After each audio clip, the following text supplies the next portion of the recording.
thank you. And I'm really pleased to be able to address this forum, having been at the Arctic Circle Assembly earlier on this year. And it was a really useful way of learning myself. So thank you very much indeed for that. I'm going to be looking at things from a slightly different scale.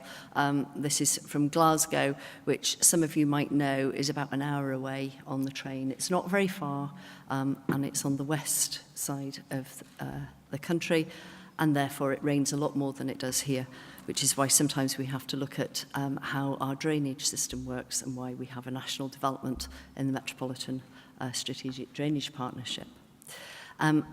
I really wanted to pick up on a couple of things that Mr. Grimson said and Mark also said about looking at the map. And so when I first was going to the Arctic Circle Assembly, I said, I need a different map because normally I have Glasgow in the centre of the world, because it has been for many, many people at many different times. So we redrew the map and we thought we'd have a look and see where it was. And it helped us to understand several things about the role of Glasgow in that global scale that John is talking about. Where do we sit geographically? How do we impact on things? But also what are the policies that we deal with that deliver on the Sustainable Development Goals? And as Mr. Grimson pointed out, 56 member states around in the UN Northern, the economic region, are all a part of the affected with the Arctic Circle, so we need to be thinking in that way. Glasgow, I can't possibly tell you the whole story and the narrative of Glasgow in the time that I've got, so I thought that I should just point out that, as the First Minister says, it's nearer than London, so if you're going shopping, how about coming to Glasgow? Because it's a lot nearer than you going there. It's got a lot of interesting characteristics, and it's changing all the time. But it's also got a lot of challenges as well. One of the big challenges that we do have is about health and well-being and the inequalities that are within a very small area. So although we have a city of 600,000 people in a region of 1.8 million people, there are real disparities in that very small central area where within 7 train stops, you can have a life expectancy change in the west from just the difference is just over 14 years between the west and the east if you're a male, or just under 12 between the west and the east if you're female.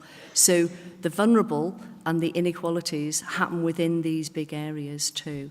Whilst we're thinking about transport, people getting around the city do this in a number of different ways when they go to work, but 41% of them travel by car, 30% go by public transport, and only 27% walk or cycle. And this becomes very relevant as I move forward in my presentation.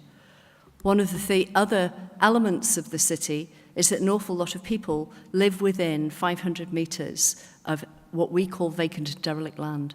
To you, that's previously developed land. It's the legacy of the industrial heritage of the city, often built from the shipping industry and the consequences of the fact that we could transport things along the River Clyde. So this looks like, in the top corner, you can see what looks like very innocent greenfield sites, all of which look like they would be really handy to develop. But in actual fact, that disguises the fact that this is the formerly developed areas. It's post-industrial. It therefore has a huge amount of problems that are within that ground if you're going to then redevelop it as a site for housing. This is actually from the Commonwealth Games Village, for those of you who know that this was an event that took place not very long ago, and that the statistic that my colleagues like to say is that 700 houses were delivered in 700 days, but it actually took a long time to get there because of the redevelopment of the vacant and derelict land. And understanding the science that we need to bring into that is something that we're doing. We have a NUC fellowship with a colleague from British Geological Survey to look at the land below the green grass to see what we're going to do. So the adopted city development plan came into being this year. This, I hope you can see, is very connected to developing what is the national planning framework down to the ground in a city region, We chose to have an outcome-based approach, to have very high aims, and to make sure that we were looking at very connected elements in all of the region. So it takes 2 overarching policies, placemaking and spatial strategy, and 10 subject policies, and brings them together on the ground.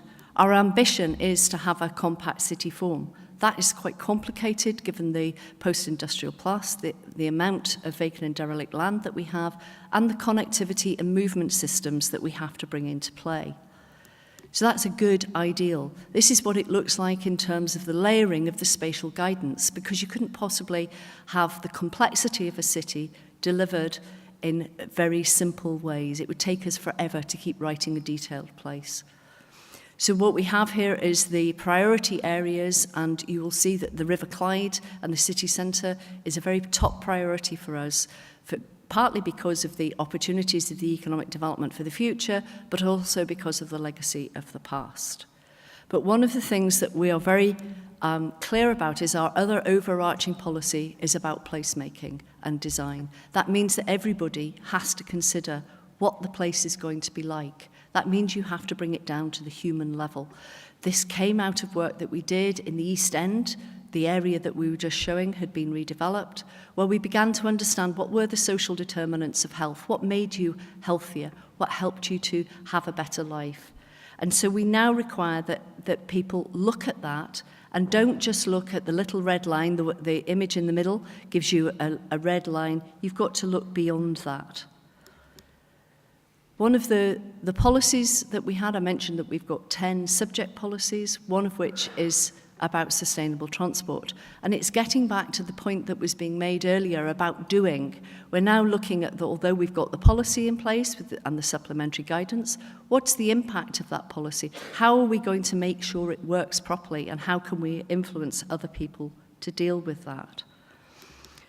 We have significant areas that we have to concentrate on, not least of which is the emissions that, as you can see from this, from the transport sector, requires an awful lot of work on it. This has meant that we have to look quite carefully at the city as a whole. Its form, the way in which it is designed, means that emissions in the city centre are fairly high. That means that in the programme for government, the Scottish Government have challenged us to come forward with a low emission zone in the middle of the city. This has got a lot of impact in terms of requiring a lot of data and evidence to see what are going to be the best ways of dealing with it. It's fine to be talking about getting more walking and cycling into the city, but the main area of public transport will be about buses and buses coming into the city centre. So how do we look at the relationship between the design of the buses, the routes of the buses, how we can do other mitigating factors in bringing in some of our green elements into the city and into the city design, making better places, but also mitigating some of these really serious emission problems that we've got to deal with. As a smart city, Glasgow's putting new infrastructure in place which will help us to understand more about these things. None of this could happen without collaboration and understanding. And Glasgow's in a fortunate position of having a lot of different partners and being a city playing in a lot of different global networks. It means that science can be understood a lot better and we can have different conversations. It means design can be understood in a different way. It means we can influence some things, but also we can listen and learn and continuously change and adapt. Glasgow's has a little strapline that it likes to say that it went from steam to green. That, I think, gives you a good reflection of some of the discussion that we've got here today. And we would want to continue that development and that discussion. So thank you for listening.